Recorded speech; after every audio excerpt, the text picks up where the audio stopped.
याजूज और माजूज का वाक़या इस्लामी तालीमात में क़यामत की बड़ी निशानियों में से एक है। ये एक ऐसी कौम है जो ज़मीन में फ़साद फैलाती थी और उन्हें ज़ुल्करनैन ने एक मज़बूत दीवार के पीछे क़ैद कर दिया था। याजूज और माजूज दो कबाइल के नाम हैं जो बहुत बड़ी तादाद में थे और इंतहाई ताकतवर थे। ये लोग दूसरों पर जुल्म करते, फसलें तबाह करते और इलाके में फ़साद बर्पा करते थे। उनकी ताकत और फसाद की वजह से लोग बहुत परेशान रहते थे। कुरान पाक की सूरा कहफ में ज़ुल्करनैन एक नेक और ताकतवर बादशाह, जिन्हें अल्लाह ने दुनिया के मुख्तलिफ हिस्सों में सफ़र करने की कुदरत अता की थी, का जिक्र है। अपने सफ़र के दौरान ज़ुल्करनैन एक ऐसी कौम के पास पहुँचे जो दो पहाड़ों के दरमियान रहती थी और याजूज और माजूज के जुल्म व सितम से तंग आ चुकी थी।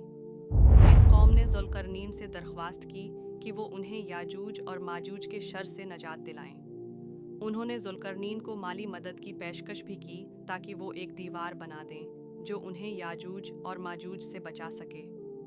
ज़ुल्करनैन ने कहा कि मेरे रब ने मुझे जो ताकत दी है वो बेहतर है, लेकिन अगर तुम मुझे मेहनत में मदद दो तो मैं तुम्हारे और उनके दरमियान एक मजबूत दीवार बना दूंगा।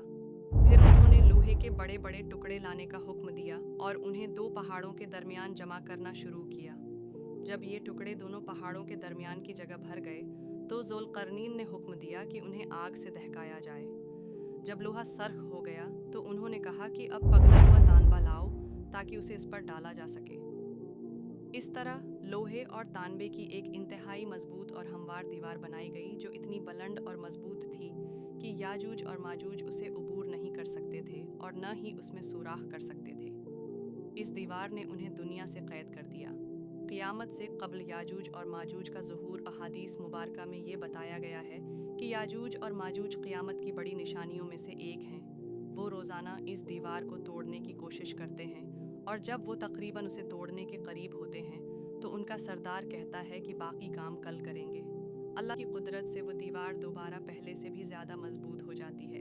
ये सिलसिला जारी रहेगा यहाँ तक कि जिस दिन अल्लाह ताली उन्हें निकलने की इजाज़त देंगे, इस दिन उनका सरदार ये नहीं कहेगा कि कुल तोड़ेंगे, बल्कि कहेगा कि इंशा अल्लाह हम उसे कल तोड़ देंगे।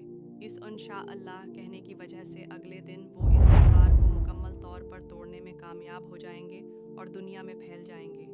जब याजूज और माजूज निकलेंगे तो वो बड़ी तेज़ी से ज़मीन में फ़साद फैलाएंगे।